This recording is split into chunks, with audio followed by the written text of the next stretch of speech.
প্রধানমন্ত্রী এবং মাননীয় রেলমন্ত্রী অশ্বিনী বৈষ্ণব সাহেবকে আমি বিশেষ রূপে আজকের এই খুশির দিনে তো আমি ধন্যবাদ জানাই।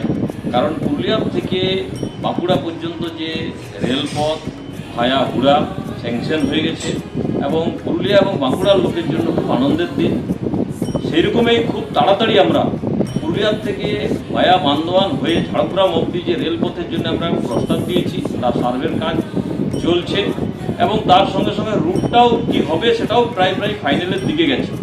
তো সেই জন্য আমরা তাড়াতাড়ি সেটারও খুশির খবর আমরা পাবো পুরুলিয়াবাসী, ঝাড়গ্রামবাসী।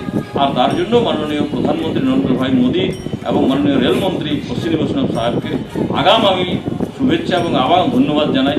পুরুলিয়াবাসীর এই অসময়ে পাশে থাকার জন্য, পুরুলিয়াবাসীর যে অনেক দিনের স্বপ্ন, সেই স্বপ্ন পূরণ একটা করেছে এবং আগামী আরেকটা হবে, তার জন্য আমি শুভেচ্ছা।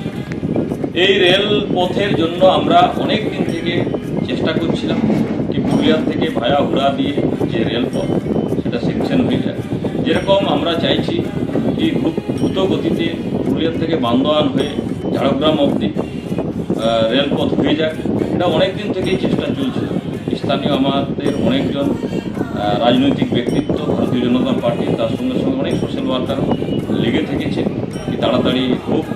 আমরাও বিজেপির পক্ষ থেকে বারে চেয়েছি কি এটা খুব তাড়াতাড়ি হোক এবং আমাদের যে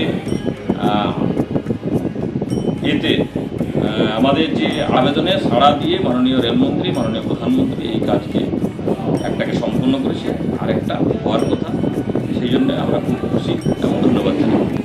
অনেকগুলো রেলের প্রজেক্ট এখনও বাকি আছে রাজ্য সরকারের এনওসির অভাবে। সে তোড়াং রেলওয়ে স্টেশনের কাছে রোড ওভারব্রিজ হোক, কিংবা বাঘমুন্ডি থেকে বলরামপুর যাওয়ার যে রাস্তার উপরে বরাবন স্টেশন আছে, সেই বরাবন স্টেশনের কাছে যে রোড ওভারব্রিজ হোক, কিংবা সুইসা রেলওয়ে স্টেশনের কাছে যে রোড ওভারব্রিজ হোক।